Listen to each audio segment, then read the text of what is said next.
ఆచి chicken masala. T20 ప్రపంచ కప్లో ఆస్ట్రేలియాకి దిమ్మ తిరిగే షాక్ తగిలింది. ఇప్పుడు టీ20 వరల్డ్ కప్ నుంచే దాదాపు నిష్క్రమించేటువంటి పరిస్థితి ఏర్పడింది ఆస్ట్రేలియాకు. లీగ్ దశలోనే ఆస్ట్రేలియా పని ఖతమైపోయింది. పల్లెకెల వేదికగా శ్రీలంకతో జరిగినటువంటి మ్యాచ్లో ఘోర పరాజయంతో గ్రూప్ బి అవకాశాలను అత్యంత సంక్లిష్టంగా మార్చుకుంది. దాదాపుగా ఈ మెగా టోర్ నుంచి ఆస్ట్రేలియా తప్పుకున్నట్లే. వేరే టీమ్స్ గెలుపోటములపైన ఆధారపడాల్సిన పరిస్థితి ఇప్పుడు ఆస్ట్రేలియా టీంకి వచ్చింది. టీ20 వరల్డ్ కప్లో హాట్ ఫేవరెట్గా బరిలోకి దిగిన ఆస్ట్రేలియాను వరుస ఓటములు కుంగదీశాయి. మొదట పసికొన్న జింబాబ్వే చేతిలో ఓటమి తర్వాత శ్రీలంక పైన మరో ఓటమి ఆ జట్టును ఇప్పుడు కష్టాల్లోకి నెట్టేసింది. సూపర్ 8లో నిలవాలంటే తప్పక గెలవాల్సినటువంటి మ్యాచ్లో ఆస్ట్రేలియా అదిరిపోయే ఆరంభాన్నిచ్చింది. నిన్న ఓపెనర్ హెడ్ మార్ష్ సుడిగాలి బ్యాటింగ్తో కేవలం 8 ఓవర్లోనే 100 పరుగులు సాధించి 200 పరుగులు దాటుతుందేమో టోటల్ స్కోర్ అనేటువంటి విధంగా బ్యాటింగ్ చేశారు. అయితే ఆ తర్వాత లంకేయుల కట్టుదిట్టమైనటువంటి బౌలింగ్ చివర్లో భీకరమైనటువంటి పదునైనటువంటి బంతులతో ఆస్ట్రేలియాని 181 పరుగులకే ఆల్అౌట్ చేసేసింది. ఇక 182 పరుగుల భారీ లక్ష్యంతో బరిలోకి దిగిన శ్రీలంకకు ఆరంభంలోనే షాక్ తగిలింది. కుశల్ పెరీరా 1 పరుగు చేసే వెంటనే అవుట్ అయిపోయాడు. ఆ దశలో గ్రీజ్లోకి వచ్చినటువంటి కుశల్ మెండిస్తో కలిసి నిశంక ఒక అద్భుతమైనటువంటి ఇన్నింగ్స్ ఆడాడు.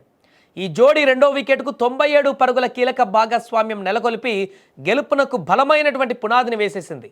మెండిస్ అవుట్ అయ్యాక పావన్ రత్నాయకేతో జతగట్టినటువంటి నిశంక మరింత విధ్వంసకరంగా ఆడాడు. ఆసీస్ బౌలర్లను లక్ష్యంగా చేసుకొని బౌండరీల మోత మోగించాడు. ముఖ్యంగా ఆడమ్ జంపా ఓవర్లో అయితే భారీ షాట్లతో విరుచుకుపడి మ్యాచ్ను కీలక మలుపు తిప్పాడు. శ్రీలంక వైపు తిప్పేశాడు. కేవలం 52 బంతుల్లోనే సెంచరీ కూడా పూర్తి చేసుకున్నాడు నిశంక. మరో 2 ఓవర్లు మిగిలి ఉండగానే 18 ఓవర్లలోనే జట్టుకు చిరస్మరణీయమైనటువంటి విజయాన్ని అందించాడు నిశంక. ఈ ఓటమితో ఆస్ట్రేలియా భవితవ్యం ఇప్పుడు జింబాబ్వే చేతిలో పడిపోయింది. ఇవాళ ఐర్లాండ్తో జింబాబ్వే జరిగేటువంటి మ్యాచ్లో జింబాబ్వే గెలిస్తే ఆస్ట్రేలియా ఇక ఇంటికి పోవడమే. అధికారికంగా టోర్నీ నుంచి నిష్క్రమిస్తుంది. దీంతో కంగారుల శిబిరంలో ఇప్పుడు తీవ్ర నిరాశ ఎదురైంది. తమ చేతిలో ఉన్నటువంటి ఆయుధాలను వదిలేసి పక్క జట్ల చేతిలో ఉన్నటువంటి ఆయుధాలపైన ఆధారపడవలసిన పరిస్థితి ఏర్పడింది. వరుసగా ఓటములతో ఉన్నటువంటి ఐర్లాండ్ ఇప్పుడు జింబాబ్వే అద్భుతమైనటువంటి బౌలింగ్ పదునుతో ఉన్నటువంటి ఈ జింబాబ్వే ఇప్పుడు ఐర్లాండ్ మీద గెలిచిందంటే ఇంకా ఎలాంటి సంబంధం లేకుండా ఆస్ట్రేలియా ఇంటికి పోతుంది. జింబాబ్వే క్వాలిఫై అవుతుంది సూపర్ 8కి. ఒకవేళ జింబాబ్వే ఐర్లాండ్ పైన ఓడిపోయినా కూడా ఇంకొక ఆప్షన్ ఉంటుంది. ఇంకా మరలా ఆస్ట్రేలియా డిపెండ్ కావాల్సి ఉంటుంది ఇతర జట్టు మీద. చివరి మ్యాచ్ ఒమన్ మీద ఖచ్చితంగా గెలవాల్సి ఉంటుంది. అక్కడేమైనా జింబాబ్వే లాగా తేడా కొట్టినా కూడా ఇంటికి పోయే పరిస్థితి ఉంటుంది. సో 2 రకాల ఇబ్బందులే. ఇప్పుడు జింబాబ్వే ఓడిపోతే కంపల్సరీ పోతామనేది లేదు. నెక్స్ట్ చిన్న జట్టు మీద ఇంకొక మ్యాచ్ ఉంది. అది కూడా ఖచ్చితంగా గెలవాల్సిందే ఆస్ట్రేలియా. అలా అయితేనే సూపర్ 8కి వెళ్ళేటువంటి అవకాశం ఉంటుంది. ఆల్మోస్ట్ 90% ఇంటికి వెళ్ళేటువంటి పరిస్థితి ఆస్ట్రేలియాకి ఏర్పడింది లీగ్ దశలోనే.